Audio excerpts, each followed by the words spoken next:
É, a gente vai só apresentar aqui o que ficou faltando lá na aula passada sobre deformação, tá? Depois a gente vai partir para as propriedades mecânicas dos materiais. Então, só para vocês entenderem mais ou menos como é que é o mecanismo de deformação, com quais são esses mecanismos, como eles funcionam, que é para também não confundir mais, tá? Deixa eu fechar aqui.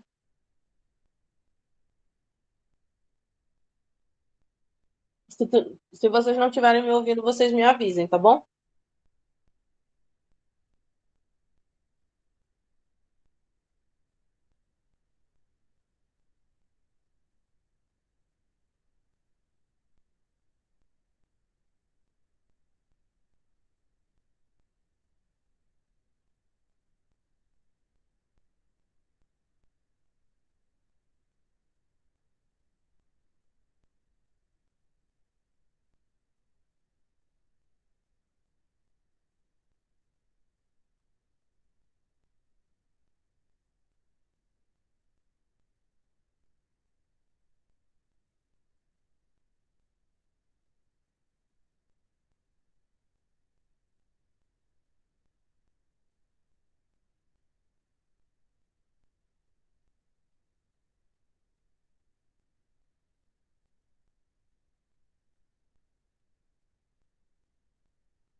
Eu resolvi dar uma parada aqui, só para vocês lembrarem o que foi dito na aula passada, né?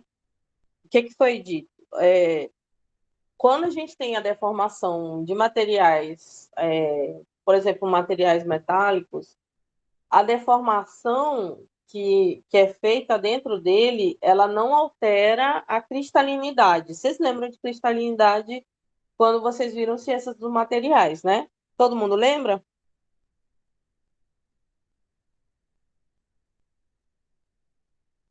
Sim, Pessoal que estão aí? professora. Tá. Sim. Vocês lembram que o material era organizado, bonitinho e tal, formando os cristais, tá? Então, nos metais não acontece uma deformação para que ele se transforme em amorfo, tá? Ou seja, aquela cristalinidade ela ainda é obedecida. Então, o que que acontece?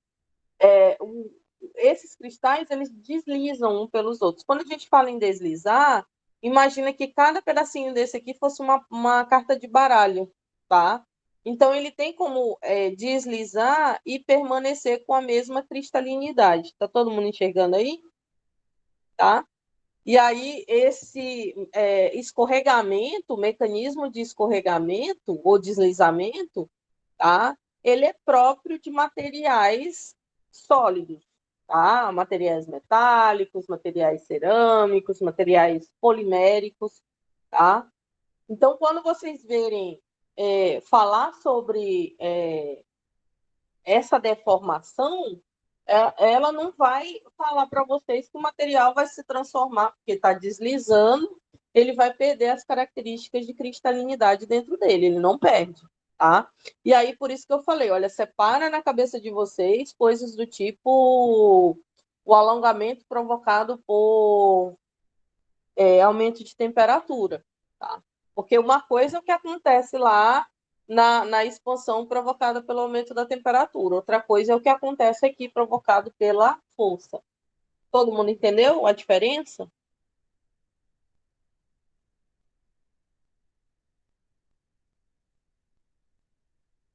Pessoal, Sim, professora. tá? Então, vou continuar aqui.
Todo mundo conseguiu ver aí esse tipo de deslizamento, como ele acontece?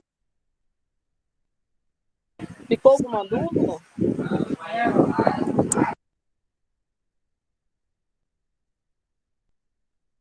Tá? Eu vou até reprisar aqui para vocês verem como é esse mecanismo de deslocamento. Tá? Então, eu tenho uma linha de distorção, que é uma linha preferencial, tá? E aí, por causa da força que está sendo aplicada, nesse caso aqui, a força é. Que tipo de força está sendo aplicada aqui?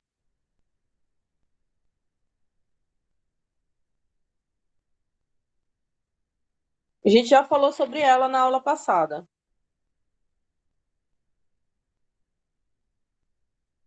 Pessoal, esse aqui, shearing. Shear é. Qual é o tipo? Compreensão.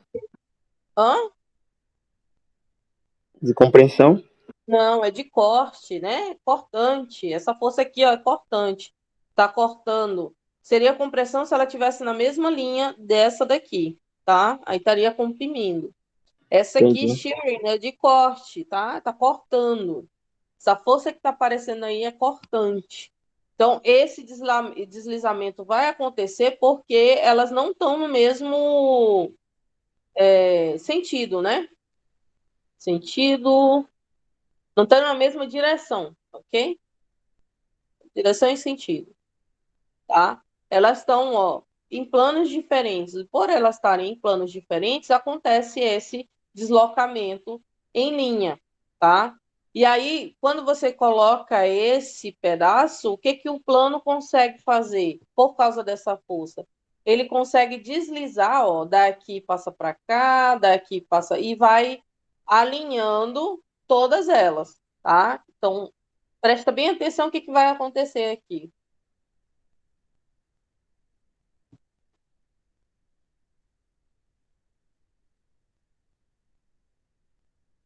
Perceberam o que foi que aconteceu? Ele foi alinhando, né? Tá? Vou repetir aqui. Não, desse caso aqui já é os dois tipos de distorção de movimento.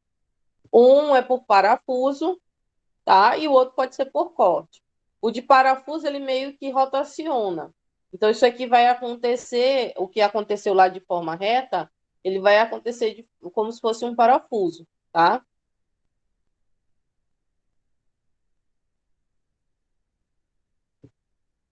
Esse aqui é o que vai, chamado de screw dislocation, né?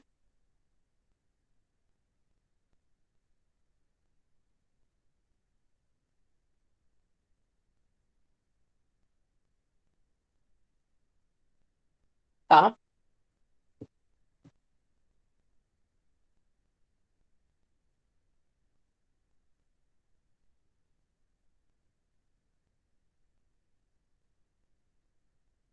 Então, dependendo da força que está sendo aplicada, a gente vai ter um sistema de escorregamento diferente, né? Normalmente, o que acontece é aquele que demanda menor energia.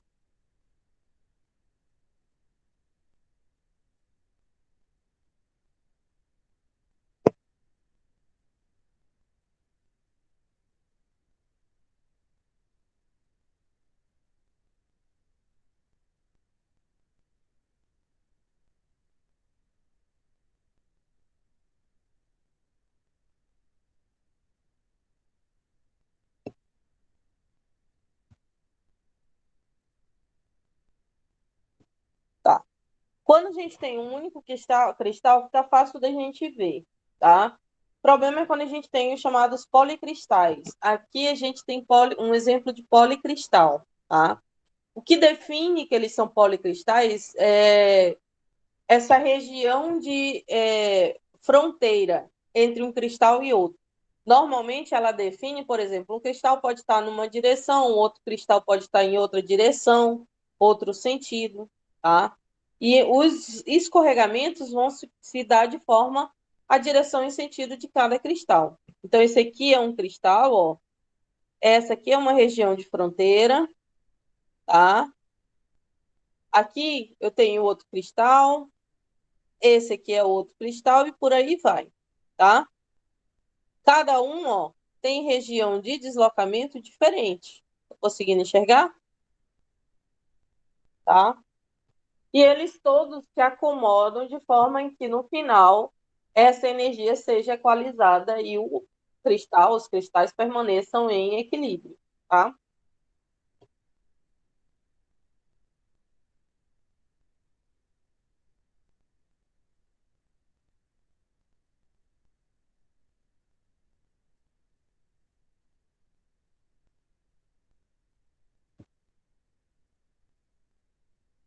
Aquele mecanismo de deslizamento, tá? Para regiões cristalinas, eles vão acontecer de forma simultânea. Então, eu vou ter, por exemplo, aqui eu tenho um cristal, aqui do lado eu vou ter outro cristal, e provavelmente ele vai estar em direção e sentido diferente a esses cristais daqui, e por aí vai, tá? Então, esses limites são chamados de contornos de grão, tá? A tradução aqui está errada, não é limite do cérebro, tá? É do grão, tudo bem? Agora a gente vai ver como é a geminação desse deslizamento. Estou conseguindo perceber?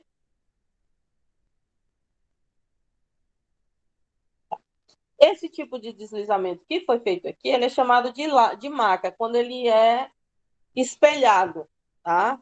Como se eu tivesse colocado nesse aqui, ó, nesse limite aqui, um espelho. Então, tudo que acontecer aqui vai ser espelho do que aconteceu aqui, tá? Então, aqui eu tive uma dobra, tá? Com essa angulação. Do mesmo jeito, nesse outro aqui, eu vou ter a mesma dobra com a mesma angulação nesse daqui. Então, é como se isso aqui tivesse espelhado a parte de cima igual à parte de baixo, ok? Todo mundo entendeu esse mecanismo?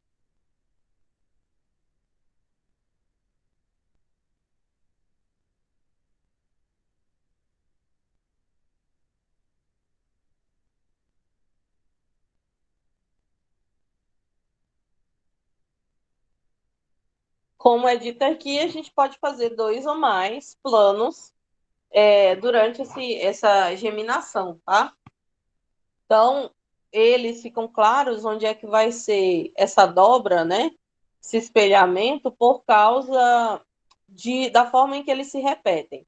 Então, se eu tenho 3 átomos aqui em cima, eu vou ter 3 átomos aqui embaixo, ó, mais 3 átomos aqui. Tudo bem? E todos na mesma angulação, mesma direção, com as mesmas direções e sentidos.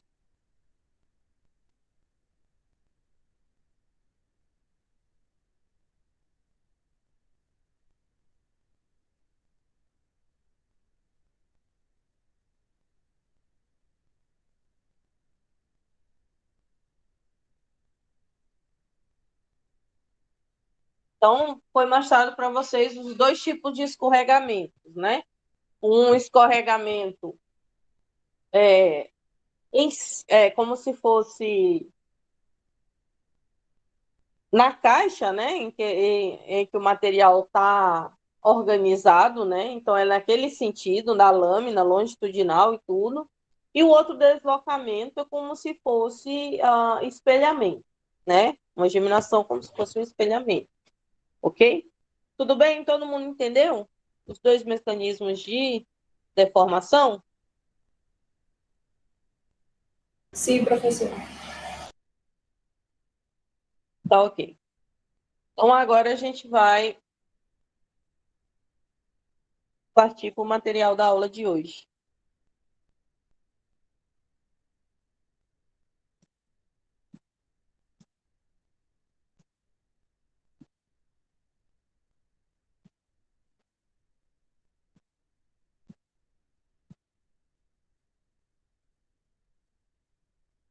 Essa aqui são as propriedades mecânicas dos materiais, tá?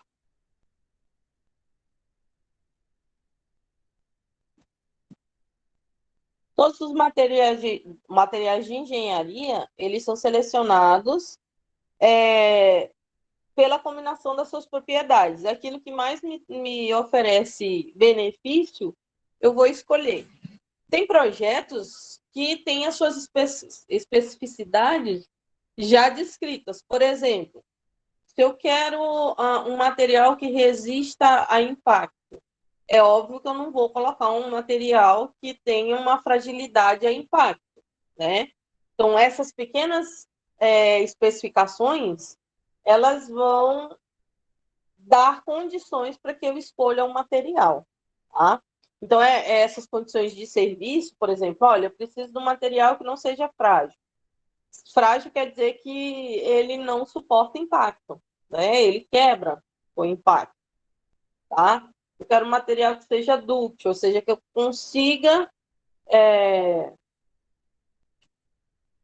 consiga esticar ele, né? Material frágil é um material que se quebra quando eu faço uma tração, por exemplo. Ele não tem uma região elástica muito grande. Essa seria a definição mais apropriada, tá? Essa questão de impacto está mais ligada à tenacidade. Mas quando eu tenho um material frágil, ele não tem um alongamento muito grande, ele não tem uma região elástica muito grande. Ele já parte para a região plástica, que é a deformação permanente, e essa região plástica ela nem é tão grande, tá? Então ele logo se quebra. Por exemplo, um toquinho de giz é um material muito frágil. Por quê? Se eu puxar nas extremidades, fizer um ensaio de tração nele, ele não vai suportar muito tempo, ele não vai se deformar elasticamente, por exemplo, você vai ver pouca elasticidade nesse material, tá? Já o material dúctil, ele é um material muito elástico, tá? E muitas vezes o material dúctil, muito dúctil, ele é ruim também, ele não é tão bom. Por exemplo, o material que o pessoal utiliza para fazer joias, o ouro, tá? O ouro é um material que vem da natureza e ele é muito dúctil, tá? Então, por exemplo, se eu quiser fazer um anel de ouro, eu vou ter que colocar outros elementos químicos no material para que ele endureça um pouquinho e o anel fique daquela forma arredondada, que não amasse com facilidade, ok? Porque se eu tiver um material que não resista a esse amassamento e tal, eu não vou conseguir ter uma peça que dure. Tá? Por isso que a gente nunca tem ouro para joias com 100% de ouro, porque ele precisa ser um material mais resistente a essas forças que estão agindo sobre ele. Tá? Então, essas especificações de uso do material, elas são de cada material. Cada material tem as suas propriedades, tá? E ele pode ser usado para determinada coisa segundo essas propriedades que ele carrega, ok? Bom, o primeiro passo para que vocês estejam fazendo, por exemplo, uma seleção de material é justamente a análise da aplicação desse material. Por exemplo, eu não posso usar ouro para fazer parafuso, tá? A não ser que esse parafuso esteja numa joia e que eu use esse parafuso com uma quantidade muito grande de outro material para endurecer esse meu ouro, tá? Endurecer quer dizer que diminua muito a ductilidade desse material, tá? Então, se eu fizer a aplicação, por exemplo, quero fazer um parafuso de ouro, eu vou ter que saber em que lugar eu vou aplicar, que eu não vou fazer um parafuso de ouro para colocar, por exemplo, numa ferramenta ou num, num carro, numa moto, porque isso vai encarecer. Primeira coisa, a questão econômica. Isso vai encarecer o que eu estiver fazendo, tá? Segunda coisa, as condições em que esse carro ou essa moto vão ter de força, elas são muito maiores com que eu possa utilizar a aplicação, por exemplo, do ouro, que é muito dúctil. Mesmo eu colocando alguns materiais, a força que ele vai suportar vai ser muito maior, como, por exemplo, ele sendo uma joia, tá? Então, a aplicação do material, ela vai passar primeiro por uma análise para você saber em que lugar você vai poder utilizar, tá?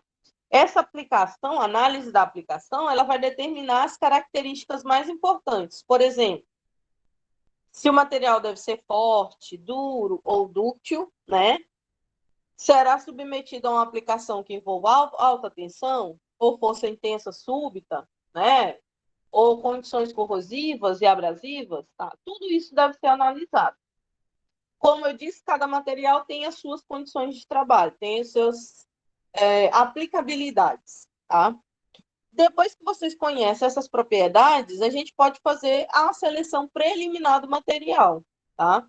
Essa seleção é feita com todos esses dados já em mãos, essas características, tá? Então, por exemplo, eu quero usar justamente fazer um parafuso em que ele fique numa região em que suporte uma grande força e que ele não pode ser muito duro nem muito dúctil, então daí já dá para tirar uma série de materiais que não vão entrar nessas condições, ok?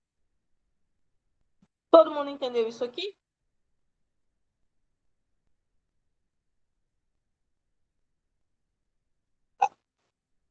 Conceitos de tensão e deformação eu já mostrei para vocês. Tensão eu já mostrei, que é a força dividida pela área, e a deformação eu mostrei na aula passada, tá?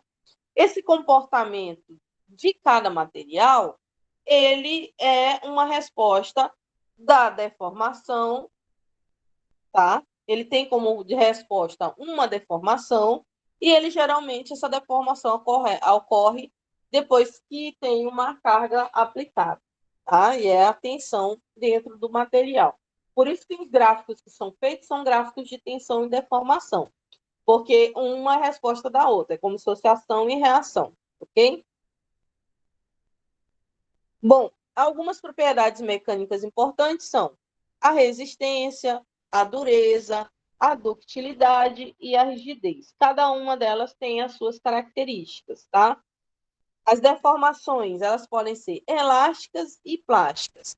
Elásticas são deformações reversíveis, plásticas são deformações irreversíveis, tá? Tá aqui.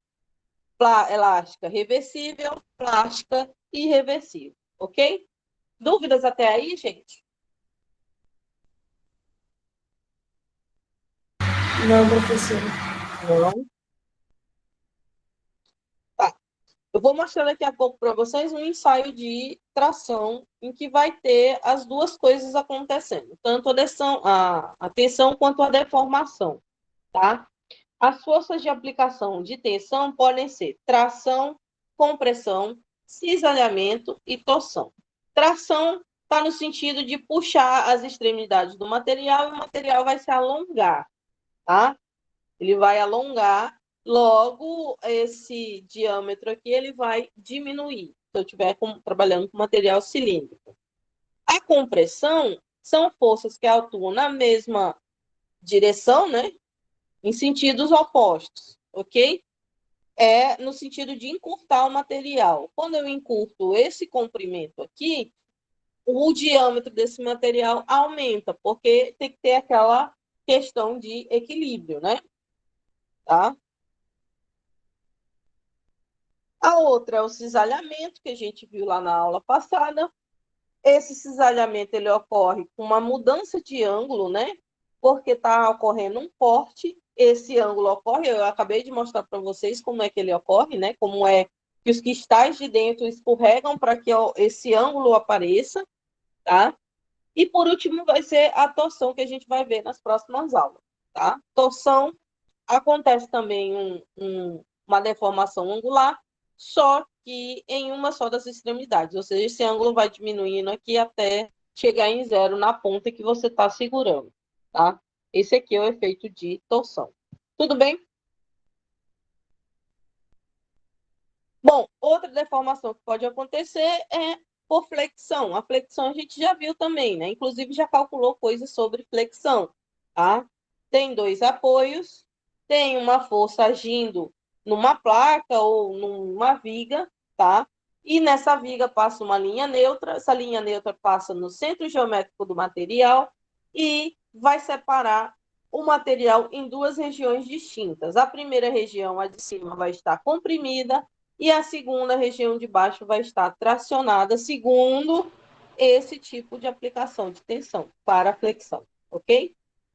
Tensão em cima, né? E embaixo, nesse caso aqui, ele faria isso aqui, ó, para baixo. Então, a tração ficaria em cima e a compressão ficaria para o lado de baixo, tá? Nesse exemplo aqui, tanto nesse exemplo aqui, ocorre desse tipo aqui, né? A viga meio que sorri, ok? Todo mundo lembrou da flexão? A tração simples já foi tratada com a gente, né? Tensão, deformação, eu tenho que tensão é força dividida pela área. Cálculo da tensão. Na maioria dos livros, a tensão é dada pela letra sigma, isso também já foi falado. Deformação foi o que a gente viu na aula passada, e na maioria dos livros é dado pelo epsilon, tá? Lembrando que a deformação vai ser como se fosse uma razão entre o que foi deformado, ou aumentado, ou diminuído, né? Que é esse ΔL aqui, dividido pelo comprimento inicial, tá? Só estou lembrando. Bom, dentre as deformações, quando eu tenho, por exemplo, deformação elástica, tem um coeficientezinho chamado coeficiente de Poisson. Ele é dado por essa letrazinha grega aqui, tá? Essa letra, para calcular o coeficiente de Poisson, eu tenho que ter as deformações, né? Deformação do material e a deformação em X ou a deformação em Y, tá? E aí eu calculo o coeficiente de Poisson. Essa deformação em X e em Y vai ser comprimentos, diâmetros, né? Inicial, diâmetro final, menos diâmetro inicial, dividido por diâmetro inicial, ok? Essa diferença de diâmetro ocorre sempre que você ou está tracionando ou está comprimindo. Se eu estiver comprimindo, o diâmetro vai aumentar. E aí vai ser positivo. Ou vai ser negativo, perdão. Que aí eu vou ter diâmetro final, diâmetro inicial, vai ser negativo. Tudo bem? Se eu estiver alongando aqui, ó, tracionando, aí o diâmetro vai diminuir. E aí eu vou ter esse valor aqui menor do que o diâmetro inicial. E aí o valor vai ser positivo. Tudo bem? Além disso, tem o módulo de elasticidade, que eu já falei lá na aula passada, que ele ocorre justamente na região de elasticidade do gráfico de tensão e deformação, que é aquela região em que o comportamento é linear, tá? E esse módulo de elasticidade eu posso tirar ele pela lei de Hooke, que é uma equação linear, ok? Vou usar de tensão e deformação. e aí eu consigo calcular o módulo de Young, também chamado de módulo de rigidez. Tudo bem? Dúvidas até aí? A gente só está revendo, por isso que eu estou passando rápido, a gente já está revendo o que já foi visto. Tudo bem?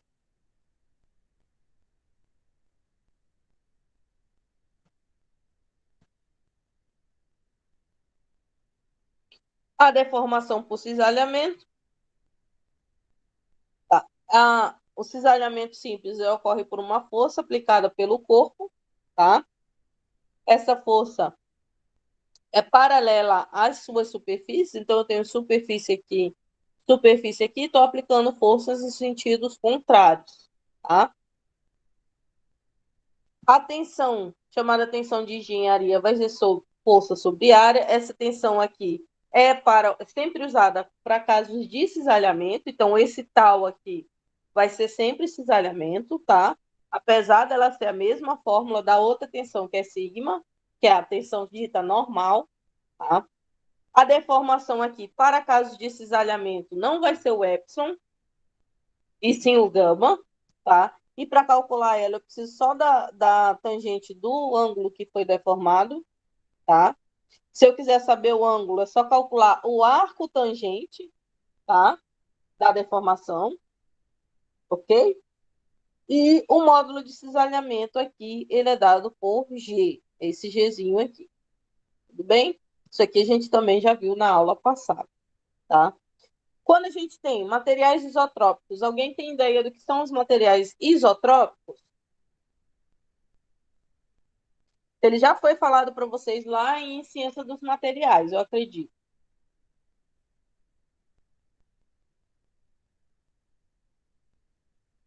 Materiais isotrópicos. Pessoal?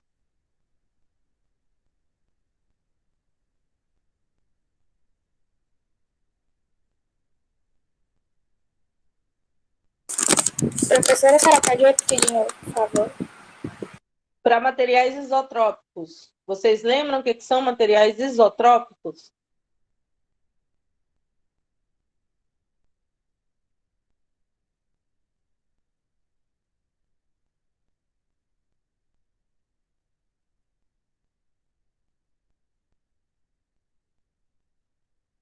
Materiais isotrópicos, pessoal, são aqueles que têm as mesmas propriedades conforme você muda as direções aqui dentro do material, tá?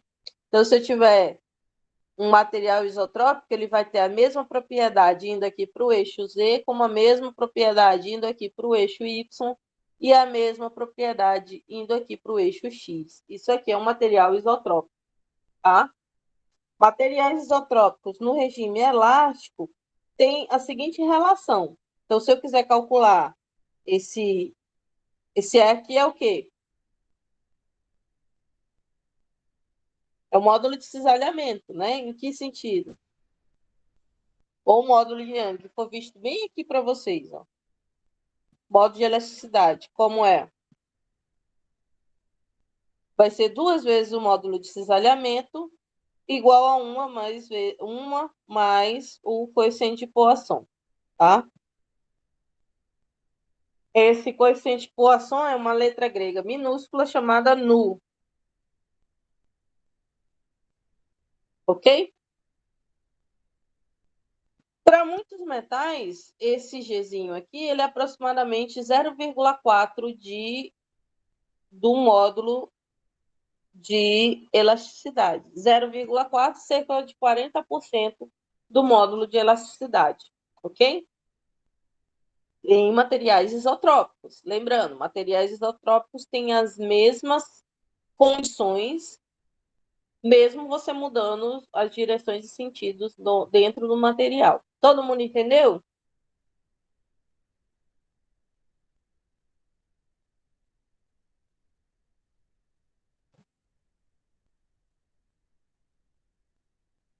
Tá ok. Ensaio de tração. Tá? Eu vou mostrar aqui para vocês o ensaio de tração, mas a primeira coisa que eu quero que vocês lembrem, isso também já foi visto na aula passada, é que a gente tem os corpos de provas Eles são utilizados no ensaio de tração e podem ter diferentes formas e dimensões. A gente pode ter dimensão do tipo cilíndrica,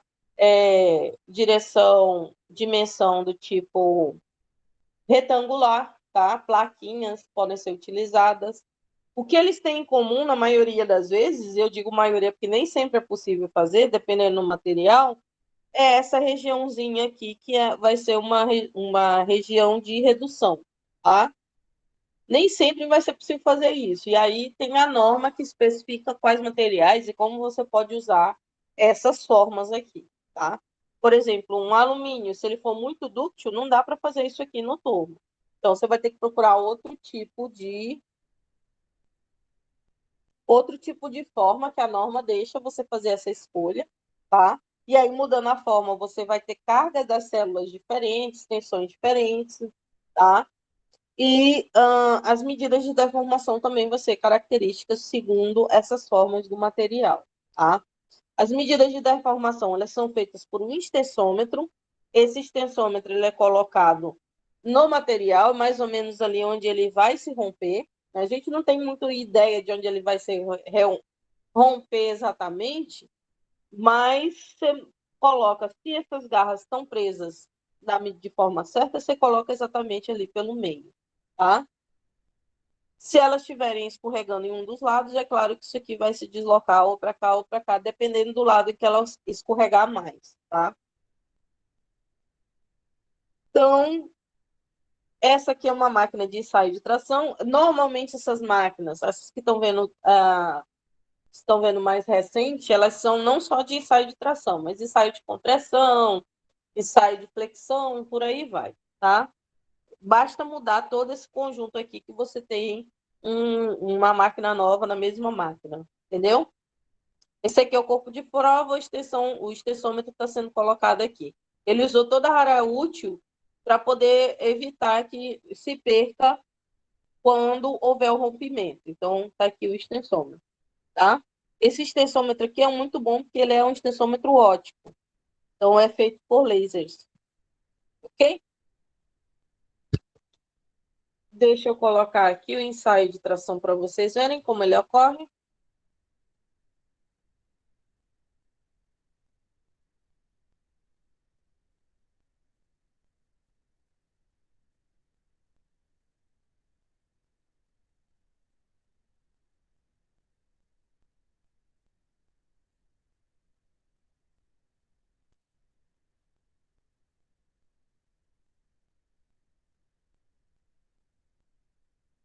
Tá aqui.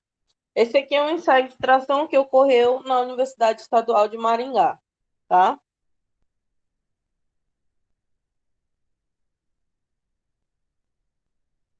Isso aí é o corpo de prova. A gente vê que é um material metálico, não sabemos o que que é, né?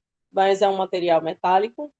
E esse material ele foi usinado para ficar dessa forma aí, uma forma cilíndrica, tá?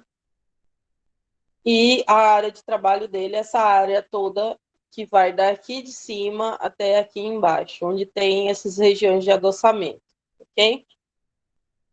Tá. O gráfico que está na direita de vocês embaixo é um gráfico de tensão e deformação, tá? A deformação aqui está dada nesse gráfico em porcentagem e a tensão está dada em megapascal.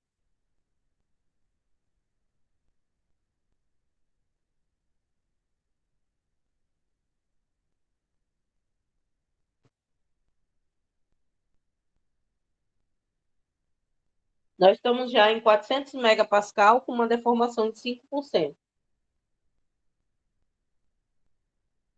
Então, quer dizer que se o material tinha 10 centímetros, com 5% vai dar quanto?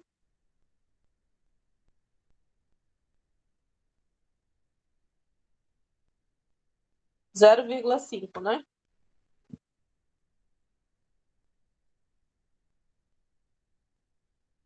De aumento. Ou seja, esse aumento nem dá para perceber aí, né? Nós já estamos em mais de 600 megapascal, com um aumento caminhando para 10% de aumento, de deformação. Estão vendo aí, pessoal?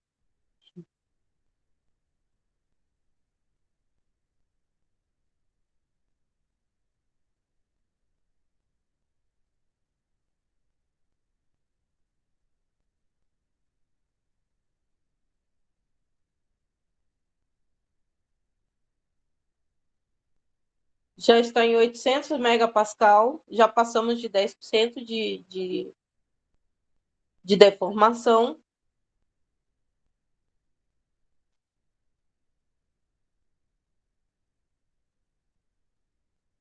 E parece que a gente já passou da região elástica, né? Nesse momento, a gente já está na região plástica. E o escoamento também já começou. Prestem atenção internamente que vocês vão ver como se tivessem coisas dentro aqui, ó, placas dentro se mexendo. Então, estou conseguindo enxergar?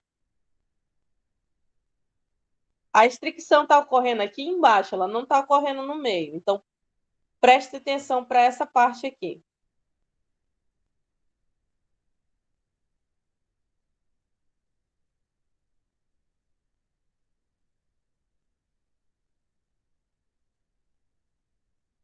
Rompeu. Então, rompeu, acabou, né? Tá? Quando ele rompe, o ensaio acaba, tá? Então, a gente teve, provavelmente aqui, a gente teve a nossa estricção máxima, né? Então, o alongamento aqui ficou em forma de taça, uma tacinha, se você reparar. Então, se você pegar esse corpo de prova, você vai ver mais ou menos isso, tá? Apesar de não ser muito grande essa diferença. E ele rompeu em 800 megapascal, essa é a tensão de ruptura dele, tá? 800 megapascal com mais de 15% de deformação, tá? E aí, 15% você vai sempre acrescentar em cima, já que a gente está trabalhando com tração. Então, isso aqui, essa deformação está no sentido de alongar o material. Então, se inicialmente o material tinha 10 centímetros, mais 15% vai dar 10,15 centímetros. Ou seja, um aumento bem pequeno, né? Dá coisa de 1 milímetro e meio, tá? Que ele aumentou. Mas vocês perceberam como foi feito essa distribuição da carga dentro do material. Essas plaquinhas se movendo dentro do material.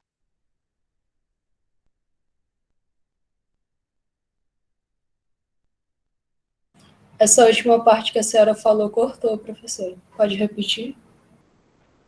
Estou perguntando se vocês conseguiram ver as plaquinhas que tem dentro do material escorregando. Professor, eu não consegui ver, não. Só estava analisando, mas era pelo gráfico. Ah, tu não conseguiu ver? Eu vou mostrar de novo aqui. Tá. Tô conseguindo ver aqui, ó, uns risquinhos. Sim, Tá, agora presta atenção neles. Eles vão se movimentar lá dentro. Vou colocar a setinha que é para você perceber.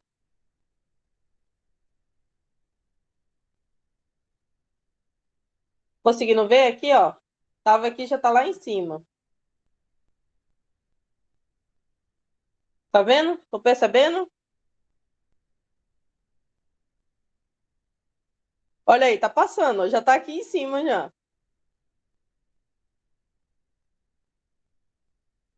Tá vendo que tá passando? Preto, branco, preto, branco? Nessa parte já dá para ver, mas Dá, né? Tá. Esse momento aí, que eles estão correndo mais rápido, é que acontece a estricção. A estricção é justamente a diminuição aqui, ó, nessa área de trabalho dele, tá? Ó, aqui não dá para perceber direito, mas ele forma tipo um uzinho aqui, ó. Aqui e aqui, tá? E as plaquinhas que estão lá dentro, que são dos cristais, elas estão se movimentando no sentido de estarem em sentidos contrários por causa da força que está sendo aplicada, tá?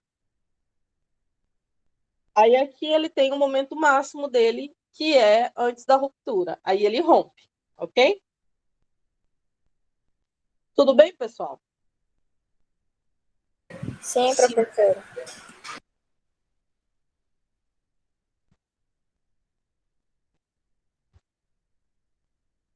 Tá. Esse aqui foi o ensaio de tração, tá? A gente não viu o extensômetro lá, mas provavelmente ele estava atrás da peça, tá? É porque nem sempre fica tão visível assim. Ou poderia ser um extensômetro óptico, tá? Esses mais recentes, eles são assim. Antigamente, o extensômetro era uma pecinha com sensores que se colava na amostra, tá? O problema é que esse cola, descola, toda vez que fosse fazer, ele acabava destruindo essa parte de extensômetro.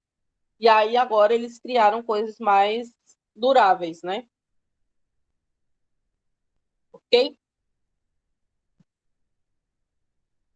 Esse gráfico aqui foi mais ou menos o que aconteceu lá no ensaio de tração que a gente viu, tá? Se bem que aqui a região de elástica ela é bem pequena em relação ao que a gente viu. Que a gente viu alguma coisa desse tipo aqui, com uma deformação de 10%, né, na região elástica ainda. E aí ele passou para a região plástica em cerca de 11%, né?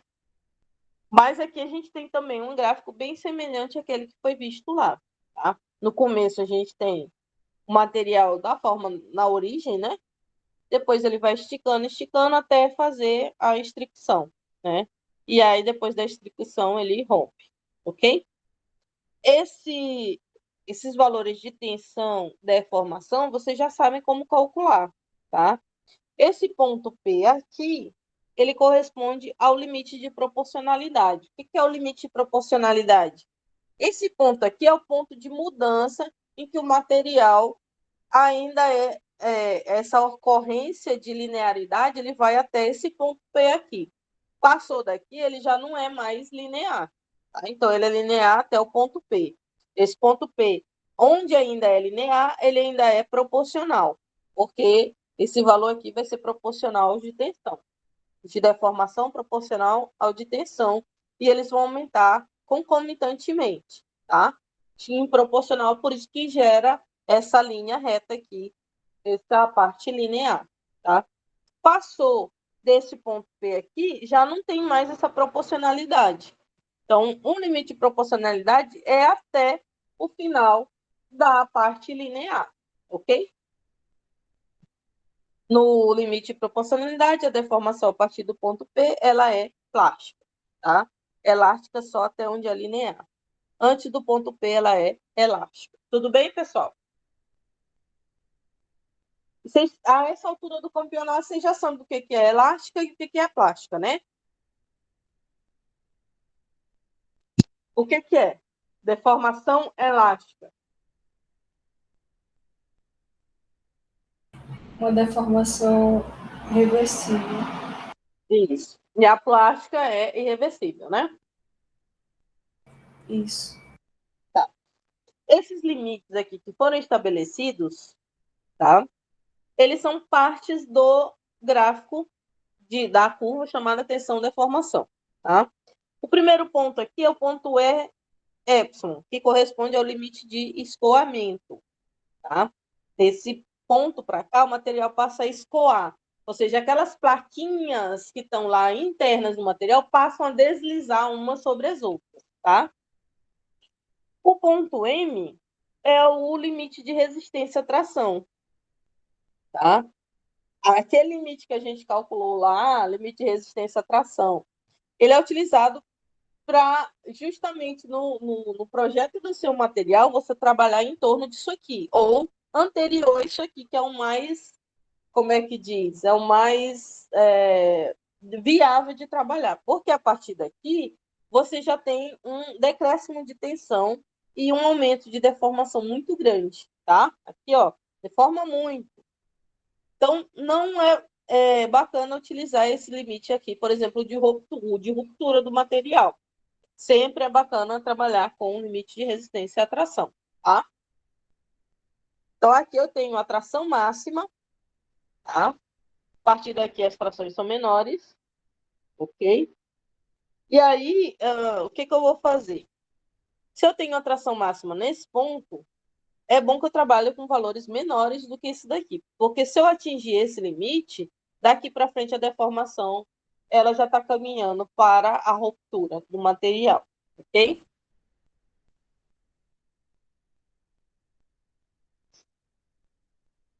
Então, o limite, tensão limite de escoamento, ele é ou sigma y, em uma escala atômica, a deformação elástica macroscópica é manifestada como pequenas alterações no espaçamento interatômico, tá?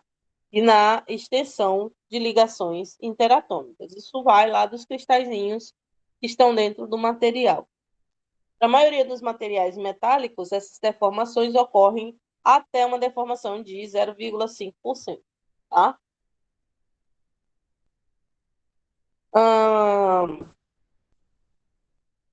A partir daí, tá, a gente já vai para a parte plástica do material. Não é interessante, por exemplo, você trabalhar com material que tenha deformações muito grandes, tá? E aí seria o caso do material dúctil. Tá? Por quê? Porque tudo é calculado para se aguentar a tensão, para se aguentar cargas, para o material sofrer um mínimo de deformação possível, tá? Porque se ele sofre uma deformação muito grande, tá? A tensão pode ser muito grande para essa deformação e aí você chegar na região já da ruptura, aquela parte final do material, que isso não é interessante, tá?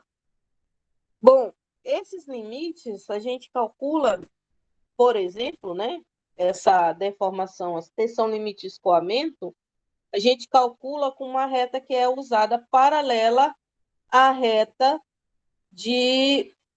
da parte elástica, tá? E aí, como é que é feito isso? Normalmente é feito com uma régua. Você calcula lá o valor menor que 0,5%, né? Normalmente 0,2%. E aí você marca aqui e com uma régua paralela a essa daqui, você caminha para cá e marca essa ponta aqui, essa reta aqui. Onde ela triscar no gráfico vai ser o limite de escoamento do material, tá? Ou seja, cada material vai ser o seu e esse limite vai depender de como essa curva tensão-deformação foi desenhada. Todo mundo entendeu?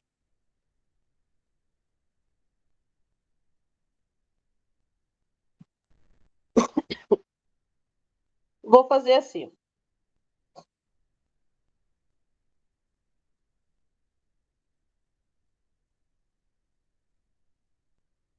Tá? Essa aqui é a minha reta que passa pelo ponto P. E agora eu vou caminhar, vou calcular os 2% de deformação e vou caminhar, vou clicar aqui, ó, calculei os 2% de deformação, deu bem aqui, ó. Agora eu pego a reta, que é paralela, né, que foi caminhada aqui, e vou desenhar ela aqui, ó. Tá? Onde ela triscar, desse ponto aqui, eu vou ter a tensão limite de escoamento, tá? Tudo bem, pessoal? Já sabem como é que calcula essa tensão limite de escoamento? A senhora pode repetir, por favor? Só essa última parte do gráfico. Tá. Aqui o gráfico ele já foi feito, o ensaio de tração já foi feito, tá?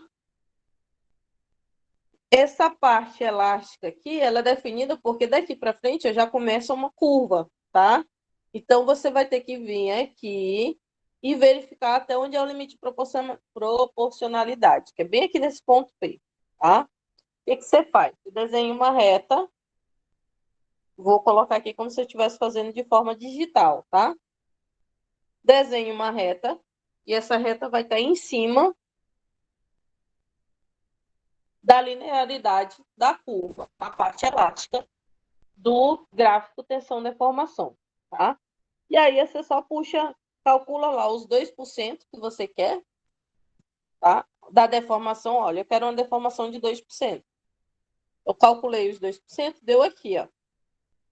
Então, com o auxílio de uma régua, eu coloco esse valor de 2% aqui, e aí, com a régua mesmo, eu puxo para cá, tá? Onde ele triscar na curva, esse aqui vai ser o limite de escoamento, tensão limite de escoamento, ok? Entendi. Tudo bem? Entendi. Então, a deformação limite também ela vai estar bem aqui, ó.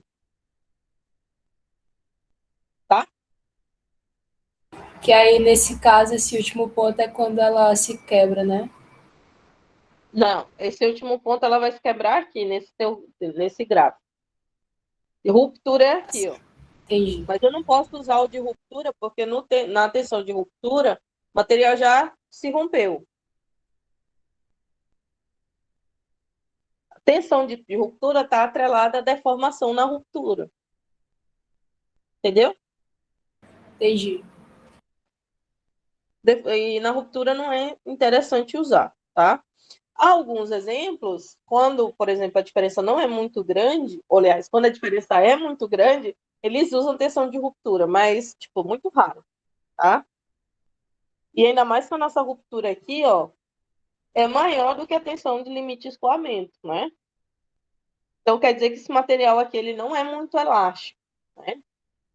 Tem lá a sua elasticidade, mas não é muito grande, tá? Materiais elásticos, eles têm uma deformação de, sei lá, 10%, 15%, é um valor muito grande, muito alto, entendeu? Quando ele não é um material muito elástico, ele, sei lá, 3%, 4%, ele já vai para a região plástica já, que é uma deformação irreversível. Aí não tem mais como tratar. Agora você imagina construir um material com uma deformação já irreversível. Por exemplo, vou dar aqui um exemplo que aconteceu aqui em casa. Compraram uma madeira, a madeira ainda estava verde, né? Colocaram a carne em cima e a madeira deformou, e essa deformação é uma deformação plástica, uma deformação permanente. Então, o pessoal, quando chega aqui em casa, que olha a área da varanda, vê que tem uma deformação enorme, tá? Porque a madeira ainda não estava seca, ainda não estava curada, sei lá. E aí ela pegou uma carga e sofreu uma deformação permanente. Isso quer dizer duas coisas. Quer dizer que com o tempo, provavelmente ela vai começar a rachar, porque quando você está numa deformação permanente, tá? Vamos dizer que isso aqui seja parte do telhado daqui de casa, tá? Essa carga aqui vai permanecer constante, porém, essas fibras do material aqui, elas vão ceder com o tempo, tá? Elas começam a ceder, e isso aqui vai caminhar para a ruptura, tá? Então, não é interessante fazer qualquer construção na região plástica. Sempre trabalhar na região elástica para essa deformação não ser irreversível, ok?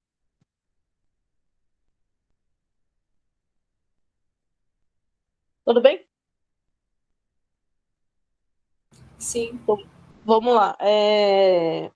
Quando as deformações ultrapassam o limite de proporcionalidade, que é esse ponto P, a relação entre a tensão e a deformação deixa de ser linear, né? Tá? É a lei de Hooke, produzindo uma deformação permanente chamada deformação plástica. Isso aqui já foi falado. Na prática, muitas vezes é difícil definir a posição do ponto P com precisão. Como consequência, geralmente se define a tensão limite de escoamento, que foi feita do jeito que eu falei para vocês, tá? E essa como sendo a tensão necessária para se produzir uma pequena deformação plástica. Para metais, a gente assume que essa pequena deformação é igual a uma deformação de 0,2%, que dá 0,002, ok? Do material. E aí você calcula aqui, ó. Por exemplo, eu tenho um material de 10 milímetros, 10 centímetros, tá? E aí você vai calcular esse 0,2% em cima desse tamanho, tá? E aí com uma régua você vem aqui e marca o valor, beleza? Essa questão de reta paralela também pode ser feita não só num software, como pode ser feita na mão também, tá? Você imprime isso aqui e com o auxílio de duas réguas, você consegue colocar essa paralelidade daqui para frente. Ó. Você só puxando a régua para cá. Você consegue fazer isso. Acho que vocês já viram um desenho, não? Tiveram um desenho técnico? Tivemos. Acho que em desenho técnico você consegue fazer isso com duas réguas, né? São aquelas réguas triangulares que tem. São as escalas, né?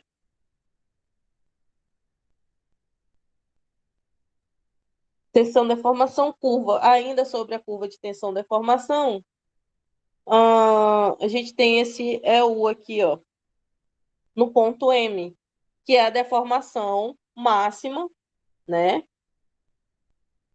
Com alongamento uniforme, tá? Deformações maiores que esse εu aqui ocorrem com estricção. Estricção é justamente essa diminuição de área aqui no meio ou aqui embaixo, né? Dependendo de como está a amostra, tá? Essa diminuição de área ela é visível, consegue ver a olho nu. No nosso ensaio de tração, deu mais ou menos isso aqui, ó, tá? Naquele que a gente viu. Isso aqui é estricção, tá? Diminuição de área como se fosse um violãozinho aqui, tá? Também é chamada de empescoçamento, porque gera um formato como se fosse um pescoço mesmo, tá? A fratura ela vai ocorrer no ponto F e a deformação εt na fratura corresponde ao alongamento total, tá? A deformação aqui é o tamanho total, tá? Até o material ser rompido, ok? Dúvida, pessoal? Esse aqui são tensão limite de escoamento por os materiais, né? Tem diamante, sílica, sílica, gelo, para os metais, alguns polímeros e alguns compósitos, tá? Alumina, soda, óxido de magnésio, tá? Cimento, achos baixa liga cobalto, ligas de titânio, de cobre e de alumínio, tá? Então, esses aqui são os limites de escoamento, ok? Tá. Só uma coisa que eu quero que vocês percebam aqui é que essa escala ela não é decimal, ela é uma escala logarítmica, né? Estão vendo aí?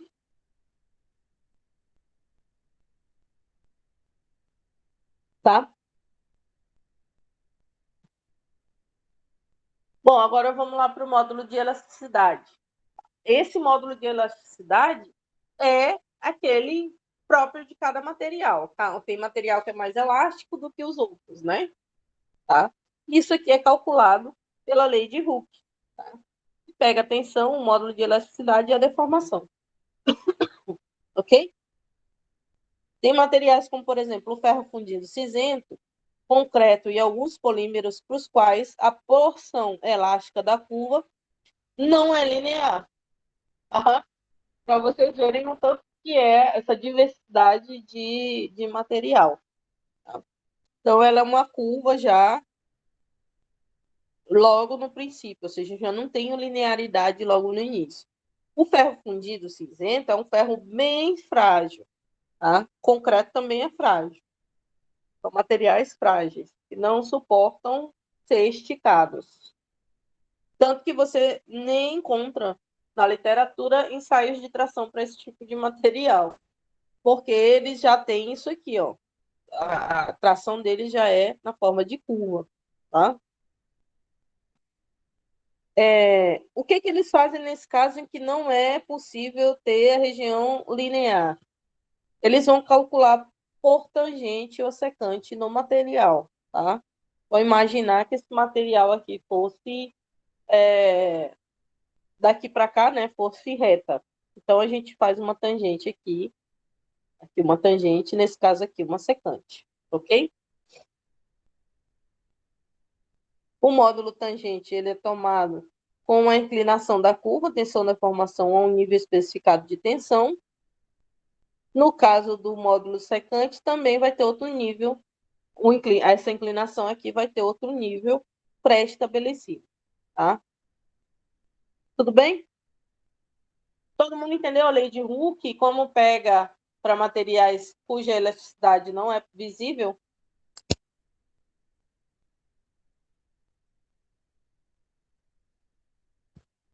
Ok? O módulo de elasticidade vai ser representado pela letra E, também é chamado de módulo de Young, eu já conversei com vocês sobre isso, tá? Representa uma medida de intensidade das forças de ligação interatômica, tá? Então, quando eu tenho um E alto, essa inclinação aqui é muito grande, né? Quando eu tenho um módulo de elasticidade mais baixo, a curva ela faz isso aqui, tá? Uma ligação que detona uma coisa mais fraca, ok?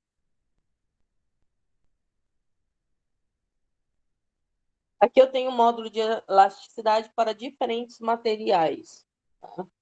Verifique que os módulos menores aqui, eles estão para os polímeros, né?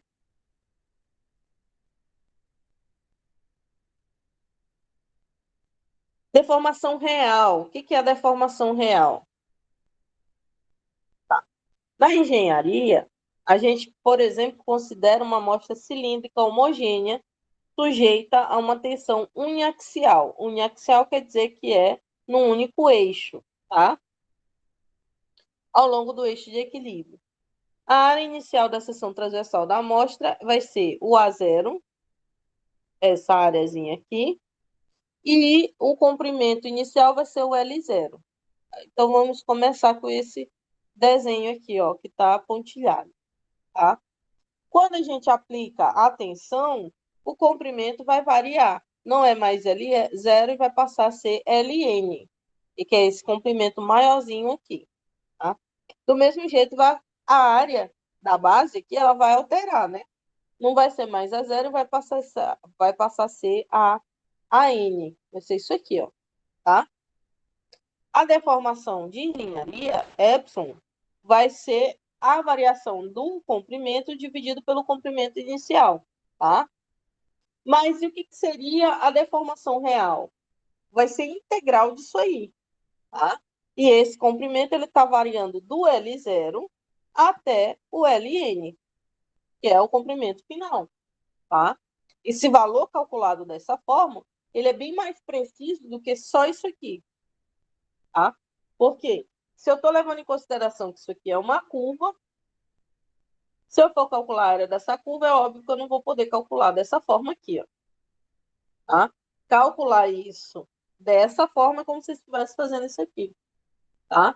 Calcular da forma certa, real, seria calcular como se fosse uma integral, já que eu estou calculando a área debaixo dessa curva. Todo mundo entendeu?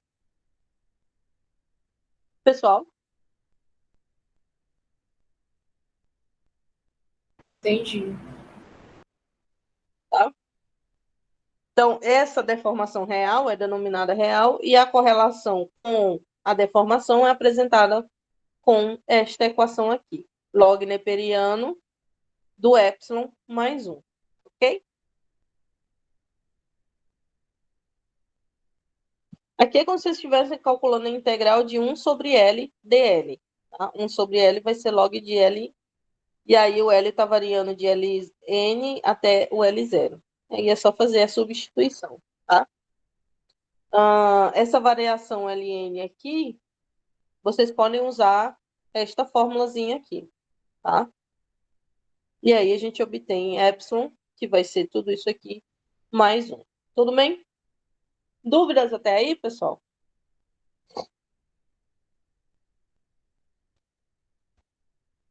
Pessoal? Não, professor. Ok.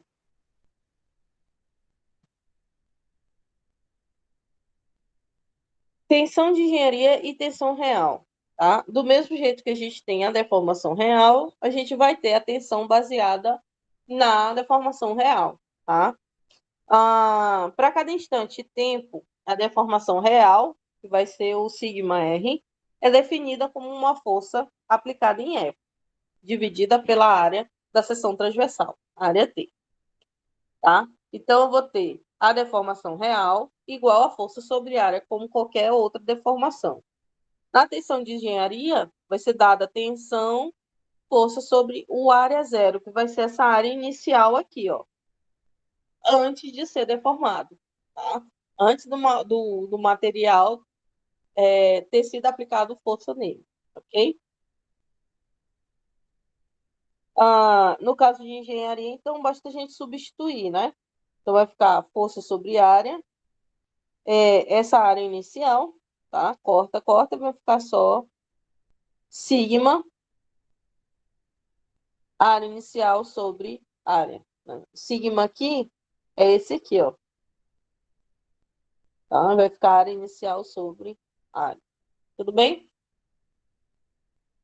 Então, quer dizer que eu posso fazer uma relação entre tensão de engenharia, que é só o sigma, e tensão real. Se eu quiser calcular a tensão real, eu calculo a tensão de engenharia e multiplico pela área inicial dividido pela área total, né? A área da seção transversal, ok?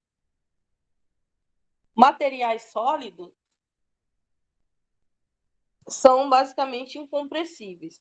Então, portanto, seu volume é praticamente constante durante o ensaio de tração. Assim, se tiver um comprimento, o comprimento da amostra, por exemplo, no instante t, então basta substituir esse comprimento, eu vou chamar de L. Só verifique uma coisa, esse Lzinho aqui, ele não é o Ln final, tá? Ele é o comprimento para a tensão real, aquela tensão que está sendo aplicada realmente, ok? Então, eu tenho a área inicial, que é a área da base inicial, o L inicial, que é o comprimento inicial, antes de ser aplicada alguma coisa, vai ser a área vezes o L, tá? Então, se eu quiser achar, por exemplo, se eu pegar esse Azinho, dividir aqui, eu pegar esse L e dividir para cá, eu vou ficar com A0 sobre A igual ao comprimento sobre o comprimento inicial. Isso aqui vai ser igual a epsilon mais 1. Tá? Epsilon é a deformação mais 1. Ok? Então, a tensão real vai ser a tensão de engenharia, que é esse sigma, que multiplica o epsilon mais 1, que é justamente esse A, área inicial sobre A. Tá? Substituindo isso aqui, a gente tem epsilon mais 1. Ok? Todo mundo entendeu isso aí? Esse epsilon mais 1 a gente viu aqui, ó. Também, né? Ok? Se não tá óbvio, gente, é só falar. Não precisa guardar o segredo, não. Tá bom, então. Curva da tensão real, então, ela vai subir ao invés da curva de engenharia, que ela vai descer, tá? Na curva da tensão real, eu não vou levar, então, em consideração a diminuição, a estricção que acontecer no material, tá? Por isso que ela é chamada de real. Então, no caso da curva de engenharia, ela acontece esse abaixamento aqui, por quê? Porque está levando em consideração a área da base, ela está mudando, né? Está mudando constantemente por causa da tensão que está sendo aplicada. Então, a gente tem um gráfico de tensão de engenharia normalmente assim, e o gráfico de tensão real, como não leva em consideração essa diminuição do diâmetro, né, por causa da estricção, e por isso ela só tende a aumentar. Tudo bem? Essa última aqui é uma tensão corrigida, porque como quando vocês calculam a integral, a tendência é só aumentar aqui, tá? Tudo bem? Sim. Aqui a gente tem umas equações válidas até o início do empescoçamento, que é onde diminui lá a área da seção transversal, tá? Então, a gente tem tensão real igual a força sobre área, que é igual ao sigma, que multiplica epsilon mais 1. No caso da deformação real, vai ser o log neperiano de epsilon mais 1. Tá? A curva tensão real, deformação real corrigida, que a gente não precisa saber, ela leva em consideração a existência de um estado tensão-deformação diferenciado na região de pescoçamento, tá? Que é justamente naquela região em que diminui a área da seção transversal. O fato de diminuir a área da seção transversal vai mudar todos os cálculos com relação a essa curva aqui, né? Já que daqui para frente ele funciona em função dessa diminuição de seção transversal, né? Por causa do empescoçamento. O último que a gente vai ver é a recuperação elástica e o chamado encruamento, tá? O que que acontece? O material com limite de escoamento sigma y0 é tracionado em D. Após a recuperação, após o descarregamento da carga, ele sofre uma recuperação elástica. Então, eu vou ter uma parte elástica, entrou na região plástica, teve carregamento, entrou na região elástica de novo, tá? E aí ele recuperou isso aqui, ó, tá? Quando recarregado por ter sofrido encruamento, ele apresenta um limite de escoamento maior, que vai ser chamado de sigma YI, tá? E daqui tá claro que esse valor é maior do que o valor inicial, né? E ela sempre vai funcionar assim como se fosse um M, tá? Então, essa parte daqui de cima ela vai ser maior. Logo, a parte em que foi encruada, né, encruamento, ela vai sempre ser com uma tensão maior do que a parte que ainda não sofreu o encruamento. Tá? E o que é o encruamento? Ele vai ser um aumento de dureza provocado, tá? Justamente por tensões que estão sendo aplicadas dentro do material. É o aumento de dureza e na resistência mecânica de um material, um metal dúctil, por exemplo, à medida em que ele passa por uma deformação plástica, em temperatura abaixo de uma temperatura de recristalização. Normalmente a gente vê o encruamento em cenas de filmes, tá? Em que o material está pegando, o pessoal está fazendo uma espada lá, está forjando uma espada, e aí ele pega um martelo e começa a bater naquele material que ele coloca esse material no fogo, né? Esse material, como é feito num fogo ali precário, como se fosse um forno de cozinha, né? Essa temperatura ela não chega à temperatura de recristalização. Então, o que ele faz? Ele dá porrada naquele material para que esse encruamento aconteça. O material é dúctil, então provavelmente ele pega um material bem dúctil para fazer isso, um ferro, e aí ele vai batendo até que isso endureça por causa dessas tensões internas que estão sendo acumuladas pelo aumento de tensão, ok? Toda vez que eu tiver encruamento, vai acontecer isso aqui, uma recuperação elástica. Todo mundo entendeu? Alguém lembra de alguma cena de filme assim? O cara batendo para fazer uma espada, sei lá o quê? Esse processo ele é chamado de forja, tá? E a forja visa justamente esse encruamento.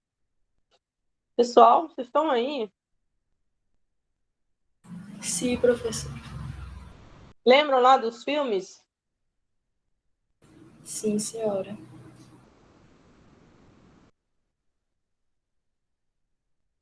Tá bom, então.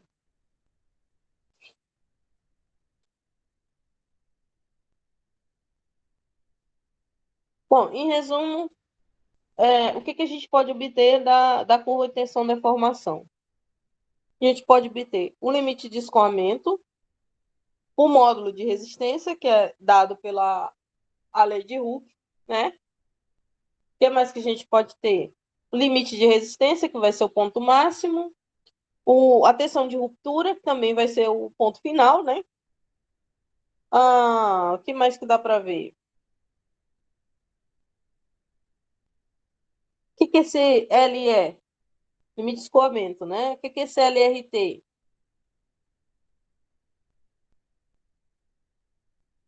Pessoal? É o limite de alongamento uniforme. Limite de resistência à pressão. É esse ponto máximo aqui, tá? Esse Ezinho aqui, o que que é?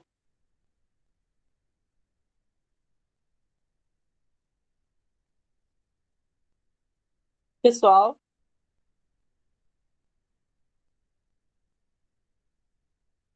Esse é que eu tô mostrando. É a deformação, né? É o quê? A deformação. Não, é o módulo de... É o módulo de elasticidade, também chamado de módulo de resiliência. É o Ezinho aqui, ó. Deformação são os epsilon. E aqui a gente tem todas as deformações possíveis, tá? Tudo bem? A gente tem deformação elástica total, deformação plástica total, deformação na ruptura, ok? As porcentagens de alongamento, elas são medidas com as variações de comprimento e multiplicadas por 100. Por isso que elas são dadas normalmente em porcentagem, tá? Do mesmo jeito, a gente pode calcular para as áreas das seções transversais, tá? Então, vou ter a área inicial menos a final, dividido por área inicial. E aí, eu multiplico por 100, eu vou ter essa redução de área em porcentagem, ok?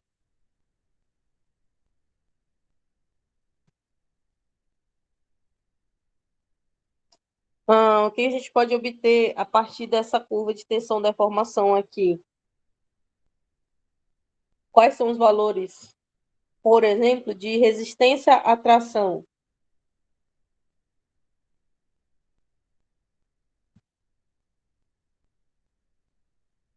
Pessoal, qual o limite de resistência à tração nesse primeiro gráfico aqui, ó, nesse de cima?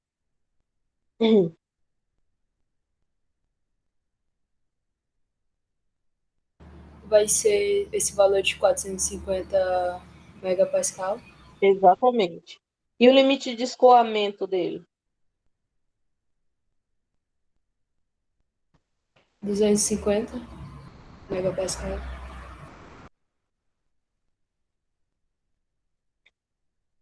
Pegou daqui, né? Isso. Embora eles não sejam o mesmo, né? Porque aqui eu já estou na... Se bem que aqui está em PSI, né? Tá certo. É isso aí, 250 megapascal. A resiliência é justamente essa capacidade do material de retornar à posição inicial, tá? Então, a resiliência ela vai mudar de material para material, ou seja, a capacidade de se recuperar, tá? Resiliência é um módulo de resiliência, a capacidade de estocar energia quando deformado elasticamente, depois aliviar a carga e ter uma energia recuperada, né? Capacidade de recuperação do material é chamado de resiliência, ok? Aqui para metais é calculado, né? A gente já tem. Materiais dúcteis e frágeis, você já sabe que vão funcionar de forma diferente, né? Os dúcteis vão ter um alongamento maior, tá?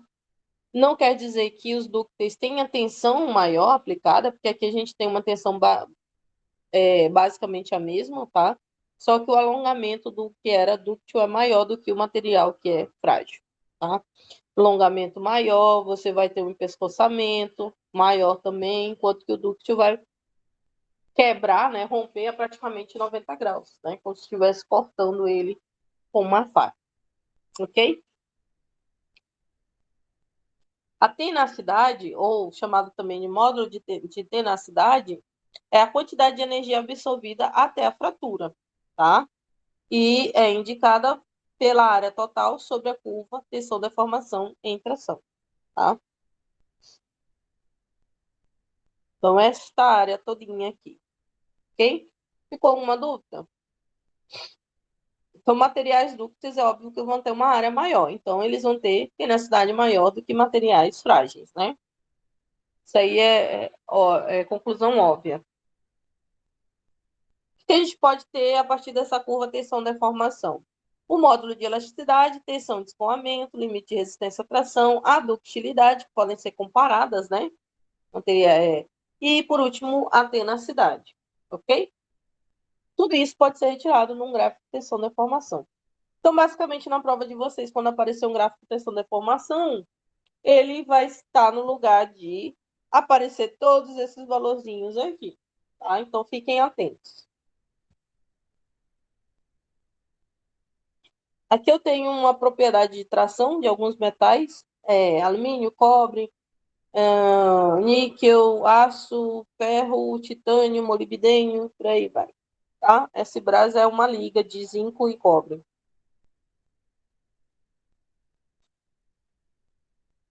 Então, aqui eu tenho os limites, né? Tensão, ductilidade, tá? Quem quiser usá-los, depois vocês podem usar. Esse aqui é o comportamento de tensão-deformação para materiais frágeis. Normalmente, eles não têm um alongamento muito grande, tá? Então, eles se quebram logo aqui no início em que são tensionados.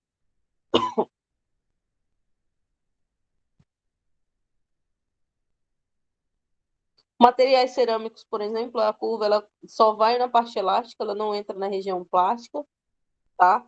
E os alongamentos são sempre muito pequenos, tá? O vidro, óxido de alumínio, que é chamado alumínio, né? São com alongamentos bem pequenos. As curvas de tensão de engenharia e deformação de engenharia, apesar de ser possível realizar ensaios de tração em materiais cerâmicos, é um tipo de ensaio de execução muito difícil devido principalmente à fratura frágil e a elevada resistência mecânica desses materiais, tá? Normalmente, o que se é feito? Por exemplo, o concreto. No concreto, ao invés de fazer um ensaio de tração, a gente faz um ensaio de compressão, porque é mais interessante a gente saber o quanto esse material vai resistir à compressão, justamente naquela parte que ele está sendo carregado. Então, por exemplo, eu tenho uma viga de concreto e aqui vai ser aplicado. Então, eu tenho a linha neutra, eu sei que essa parte de cima aqui ela vai ser comprimida. Então, eu faço o ensaio de compressão para saber o quanto ela resiste. Porque daí, essa parte de baixo que está sendo pressionada, ela vai ser, digamos assim, levada pela parte, carregada pela parte em que se é colocado. No concreto armado, por exemplo, se é colocado um aço aqui dentro, tá? Então, a parte que vai ser tracionada vai ser carregada por esse aço. Entenderam? Tudo bem, pessoal? Sim, professor. Aqui eu tenho um polímero, dois polímeros. Um polímero frágil, da letra A, um polímero dúctil, da letra B, e um elastômero, da letra C. Vocês já viram materiais poliméricos? Vocês precisam ver disso? Não, né?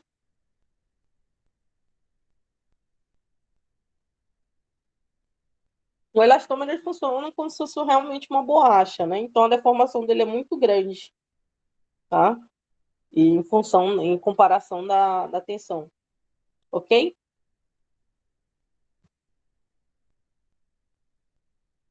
Essas aqui são curvas de tração para materiais poliméricos parcialmente cristalinos. Tá? O que ocorre com o material polimérico ele é um pouquinho diferente do que ocorre com o material metálico. Tá? Se no material metálico ele é separado, né, como se fossem cartas de baralho, o material polimérico também acontece isso, só que eles estão ligados por átomos. Então, é como se essas cartas de baralho tivessem costuradas. Mais ou menos a mesma, seria essa analogia, tá? Então, então eles vão ter, já que esses materiais estão costurados, né? Estão seguros por outros átomos, eles vão ter uma deformação bem grande em relação a um metal, por exemplo.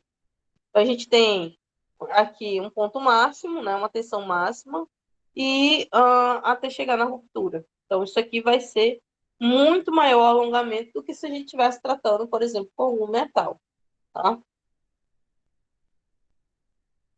Diferença. Nos metais, a deformação plástica se concentra no pescoço, logo após a sua formação, levando rapidamente à ruptura, né? Assim que acontece o empescoçamento, o material já está, que a gente vê que o empescoçamento já foi feito, a gente já sabe que o material está próximo de romper, tá? O que não acontece no material polimérico, né? Cria-se o pescoço, depois vai se alongando, como se fosse um chiclete, né? Vai se alongando, alongando até ele acomodar.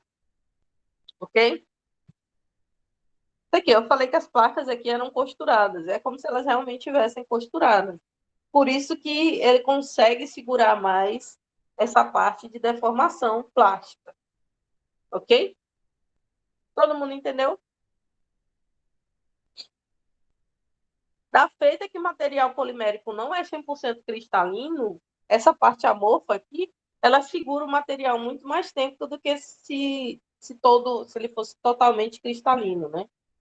O rearranjo de material cristalino, 100% cristalino, ou praticamente quase todo cristalino, que é o caso de metal, ele é limitado em relação à parte materiais plásticos, poliméricos, né? Ok? Ficou alguma dúvida, pessoal?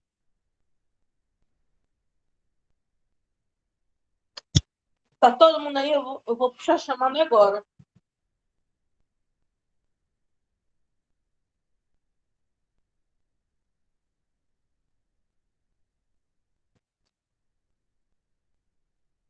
Já puxei.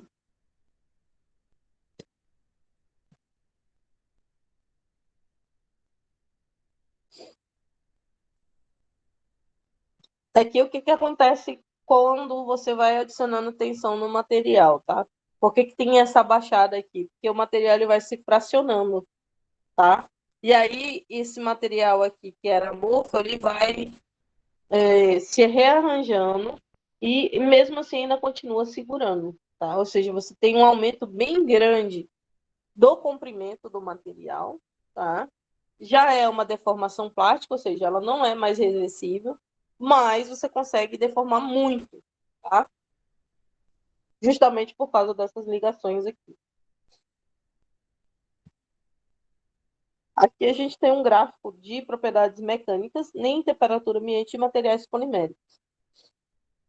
O polietileno, de alta densidade, de baixa densidade, polivinil, o PVC, né? PVC, polipropileno, poliestireno, polimetal metametrilato, tem o nylon, tá? Aqui estão todas as especificações, ok?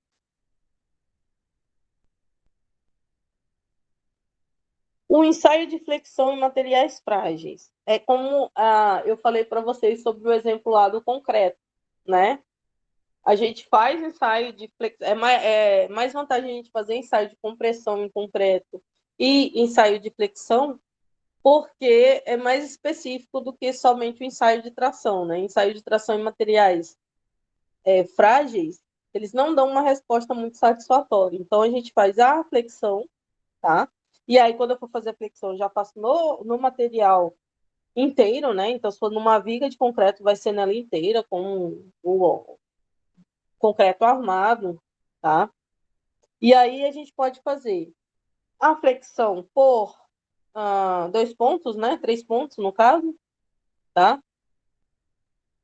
E aí, eu vou ter 2 apoios e uma força no centro da amostra, né? Tá? No caso de 4 pontos, eu vou ter 2 apoios e 2 pontos de força para o ensaio acontecer, tá? Então, posso fazer dessas duas formas aqui. Basicamente, o que a gente tem partes para a seção retangular e para a seção circular. Então, a gente pode distribuir isso aqui, né? Eu posso fazer para a seção circular ou para a seção retangular. Graças a cálculos que vocês já viram no capítulo 11, por exemplo, tá? Então, eu tenho tensão já pré-estabelecida conforme a força, em relação à força, em relação ao comprimento, em relação às dimensões iniciais do material. E eu também tenho relações para o caso da seção transversal ser circular, assim como ser retangular, tá? Eu já está tudo calculado para vocês, né? Basta colocar lá uma formulazinha, então, por exemplo.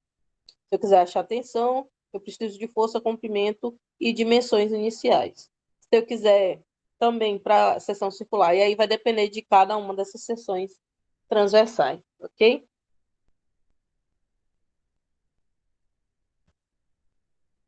No ensaio de flexão, eu tenho para cada material resultados diferentes, tanto para o módulo de elasticidade, como para a flexão, na tensão de flexão, tá? E aqui eu tenho megapascal e KSI, tá? E aqui é PSI, que é aquela medida lá que os ingleses usam. Os americanos usam também, né? Ok, pessoal? Essas são as curvas de tensão de engenharia, deformação de engenharia obtidas em diferentes temperaturas. Além da gente fazer isso em temperatura ambiente, a gente também pode fazer em várias temperaturas, porque nem sempre o material que está submetido à carga, ele está na temperatura ambiente, né?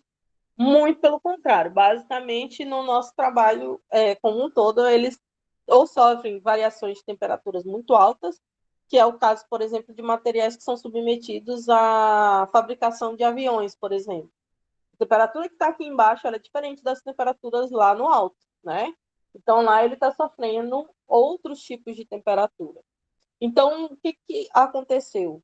Durante os séculos, né, foi se trabalhando e foi se vendo para fazer esses ensaios, além da temperatura ambiente, que é essa que está aqui do nosso ambiente, para outros tipos de temperatura, tá? Com variações específicas, né? Eu posso fazer, por exemplo, a menos 200 graus Celsius. Para que serve isso? Para materiais de contenção, por exemplo. Se eu quero trabalhar em material de contenção para um cilindro que carrega nitrogênio, né? É óbvio que eu vou ter que ter um material que contenha esse nitrogênio e que não exploda, que sobreviva a temperaturas inferiores a 194 graus Celsius, né?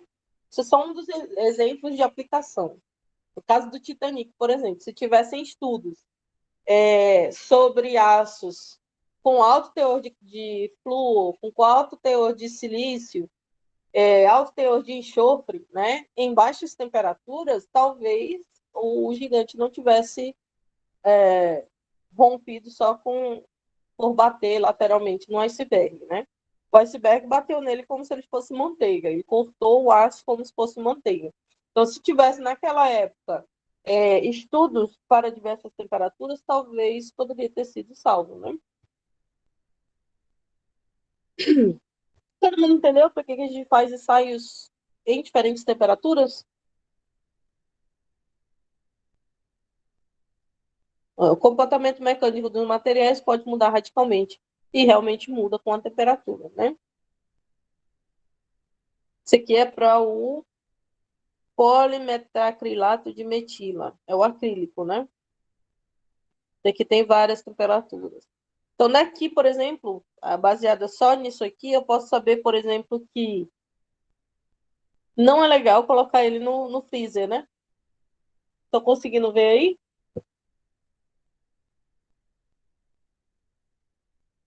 O que vocês acham? Sim. No freezer está temperaturas abaixo de zero, né? 4 graus Celsius é a temperatura de geladeira, né? A temperatura do congelador da geladeira dá 4 graus Celsius. Então, quer dizer que se eu colocar num freezer, o polimetilmetacrilato não vai suportar, ele vai ficar muito frágil, tá? Baseado só nisso aqui, dá para perceber com que locais eu posso colocar isso ou não colocar, ok?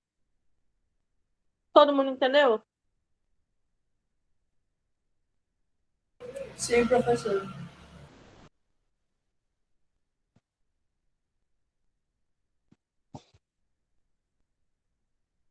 Aí agora seria bom o cara que perguntou sobre a temperatura, né? Questão de dilatação, tá? O mecanismo em que o material sofre deformação, ele não é parecido com a dilatação. Porém, tá? A temperatura influencia, sim, na deformação plástica do material, tá? Então, se eu tenho aumento da amplitude de vibração, ou seja, o material vai vibrar mais, tá? Pode acontecer rotação das moléculas, vai ter maior facilidade de movimentação nessas discordâncias, ou seja, o deslizamento vai ser muito mais fácil quando a temperatura estiver maior, tá? Isso quer dizer que o contrário também vai acontecer. Se a temperatura estiver menor, o deslizamento vai ser menor, tá? O que, por exemplo, pode ser visto aqui nesse trabalho aqui, ó. Deslizamento maior quer dizer que eu vou ter uma deformação bem maior. Deslizamento menor quer dizer que a deformação vai ser quase nula, ok?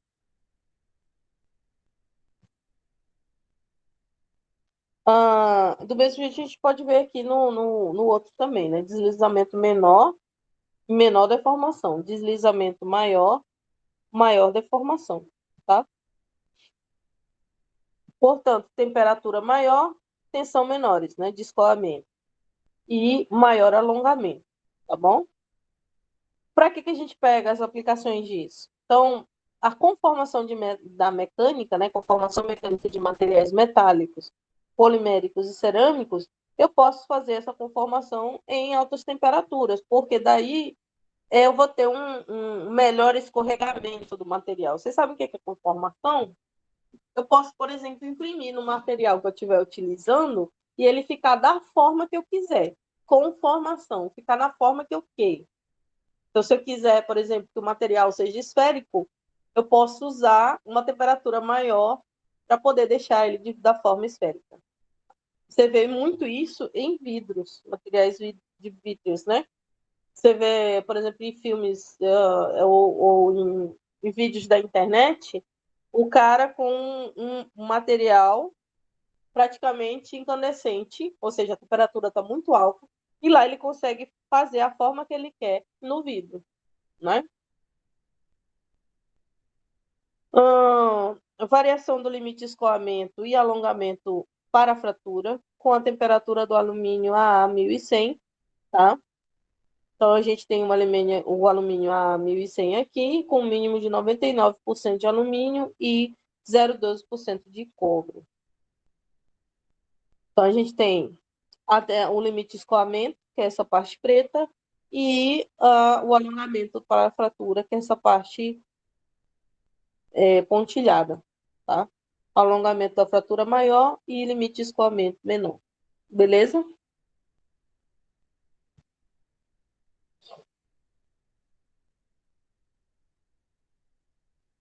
Tá. Aqui eu tenho um resumo do efeito da temperatura e de tempo para as propriedades mecânicas, tá? Não é apenas a temperatura que tem esse efeito sobre a deformação plástica, tá? E sobre propriedades mecânicas. O tempo também e a forma de aplicação das solicitações mecânicas também tem efeito muito importante para essas propriedades mecânicas nos materiais. Quer dizer que, por exemplo, se eu estiver fazendo um tratamento térmico dentro do material para que ele aumente a dureza, por exemplo, o tempo de resfriamento dele vai influenciar diretamente nessa dureza do meu material, tá? Ou seja, além de temperatura, o tempo em que eu vou resfriá-lo, né, que vou variar essa temperatura, ele tem que ser calculado, e para isso, é claro, cada material vai ter o seu caminho diferente de responder a esses tempos e a essas temperaturas. Tanto que para cada material, no caso metálico, você tem um gráfico mostrando essas variações e essas transformações, tá?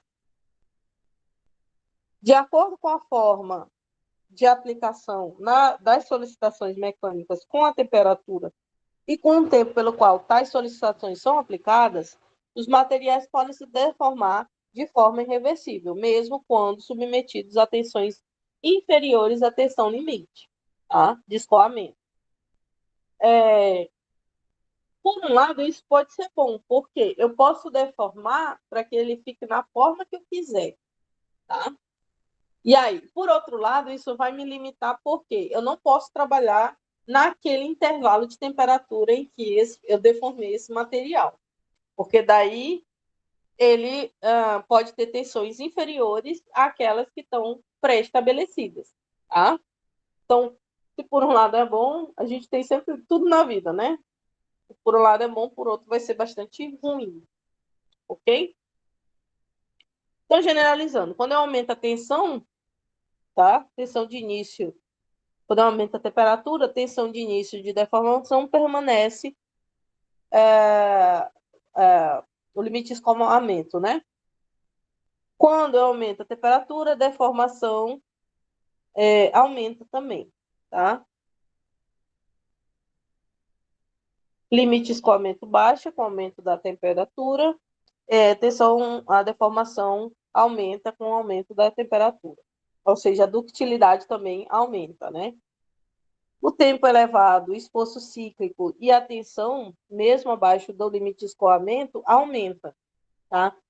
Com relação ao tempo de vida, diminui, tá?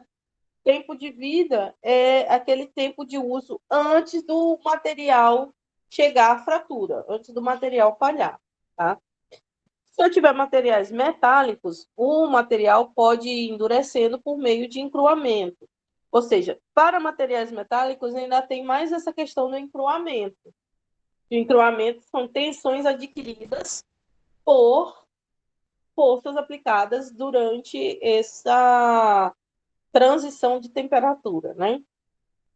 No caso de materiais frágeis, por exemplo, as cerâmicas, essas trínculas são produzidas e elas podem se propagar, levando o material à falha, tá? A velocidade elevada de aplicação da tensão e temperatura diminui e a energia absorvida no impacto também diminui. Ou seja, quando eu tenho baixas temperaturas, tem uma tendência de materiais se comportarem de forma frágil. E vocês viram isso no gráfico que eu mostrei para vocês.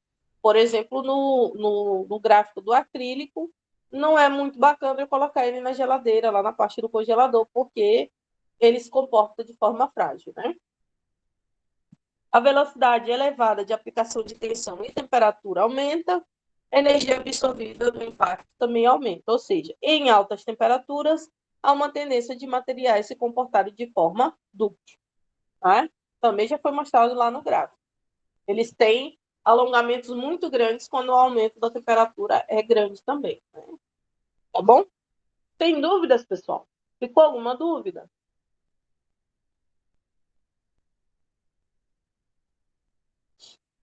Não, professor. Tá bom. Continuando o resumo. Ensaios específicos existem para determinar propriedades específicas, né? Alguns exemplos desses ensaios são aplicação de cargas estáticas, que é a que a gente já está acostumado de ver, né? Por tempos elevados e temperaturas iguais ou superiores ao ambiente, chamado de ensaio de fluência.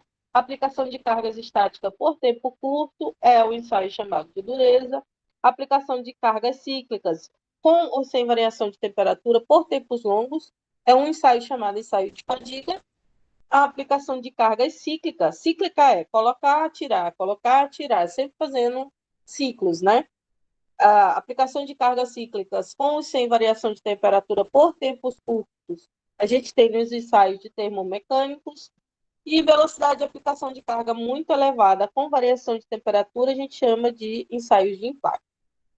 Ensaio de impacto consiste em você segurar uma amostra, colocar ela num lugar, com uma parte para fora, e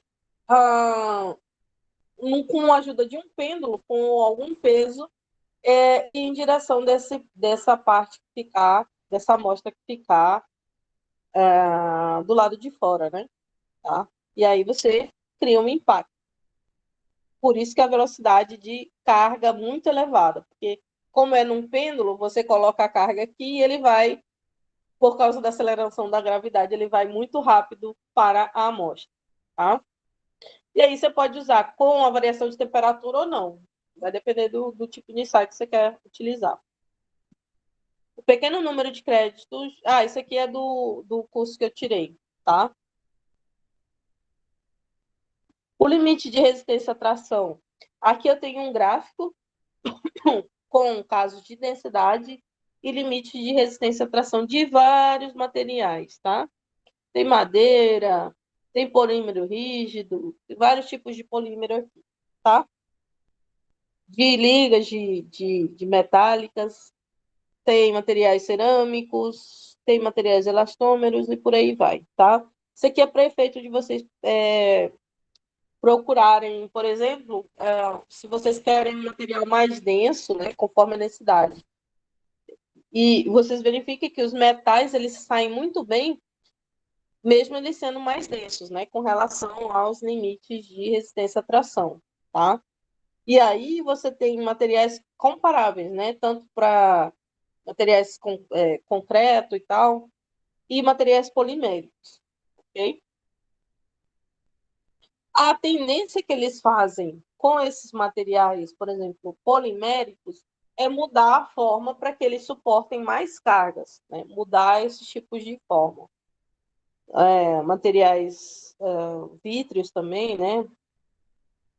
Cerâmicos em geral, tá? Eles mudam a forma para que eles suportem mais cargas e às vezes até eles conseguem se comparar com materiais metálicos, tá? Às vezes.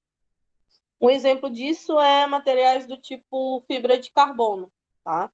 Porque a fibra de carbono em si, só o fiozinho, ele não suporta muita carga. Mas como ele é tecido como se fosse uma malha, essa malha sim consegue suportar cargas maiores, comparáveis com materiais metálicos, tá? E aí a densidade, como o material do carbono tem uma densidade relativamente baixa, mesmo que você coloque a resina e faça o material ter um aumento nessa densidade, sempre vai ser menor que a densidade do metal. E aí você pode comparar, por exemplo, com tensões maiores por causa dessa malha que foi feita no material. É assim que eles fazem com materiais, os estudos de materiais com nanotubos, com carbono e tal, são feitos com a mudança de malha no material, não simplesmente um corpo de prova como se fosse um metal, entenderam? Porque o que a gente quer, basicamente, a gente quer que o material tenha uma densidade baixa e que suporte cargas altas, né? Tenha limite de resistência à tração alto. Aqui a gente tem um módulo de elasticidade, sempre com muito altos para materiais metálicos e mais baixos para cerâmicos e polímeros. E aqui a gente tem essas normas de determinação, né? Tá? É isso aí, pessoal. Essas aqui são as referências. Tudo bem? Ficou alguma dúvida? Tá bom, então. Deixa eu parar a aula aqui.